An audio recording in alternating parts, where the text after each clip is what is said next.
Her poetry is so deep it can make you cry, but her sense of humor is fucking hilarious. It's amazing. But I give to you, this piece is called Daddy's Girls. Ladies and gentlemen, I give you Roya Marsh! Make some noise!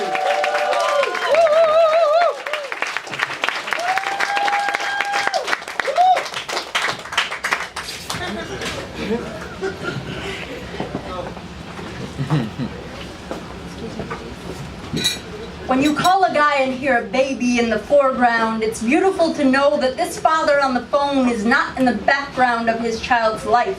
Some nights you may go hungry and miss coming out to play to make sure his child will never have a rumbling tummy or miss playtime with daddy. There was a time when Dance with My Father by Luther Vandross was like my anthem, but that was a long time ago, and these days I don't even know what your face looks like until I look in the mirror.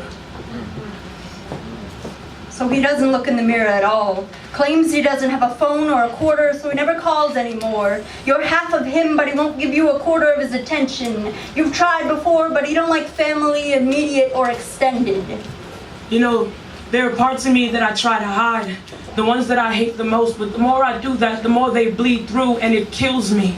Whenever mommy gets mad, she always says I look just like you. I mean, I have your gap-tooth smile and your laid-back style.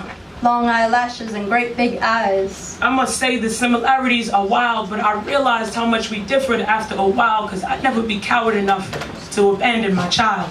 I'd never skip a weekend because you saw my mother in my smile. Resentment or resemblance, I was so broken and needed to be reassembled. Which came first, the chicken or the egg? Doesn't matter which came first, so long as both parents don't fly the coop. Let me get a scoop of reality check and top it off with truth. Until pants stop sagging, we haven't done enough to save the youth.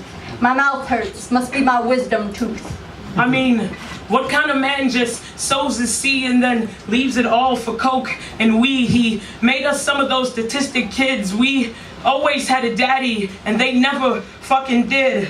And for a while, I was on a destructive path, but when I was 16, I finally did the math. That was 8 birthdays, 100 candles, wishing you'd one day reappear. 365 times 8 plus 3 leap years, that's 2,923 days without you here. And honestly, I just grew fucking tired of counting the tears. Apparently you don't need to be a parent when your kid gets to 21. I don't know, I'm 26. If I didn't have my mentor, Mike Geffner, I don't know where I'd be. We could lose our direction at any age and end up on the street. I should know.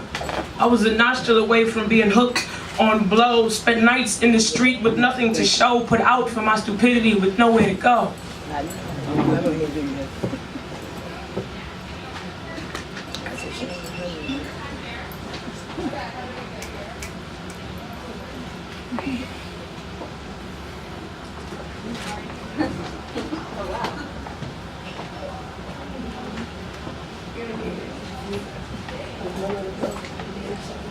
Middle is somewhere, but I didn't have a clue. All I needed was you.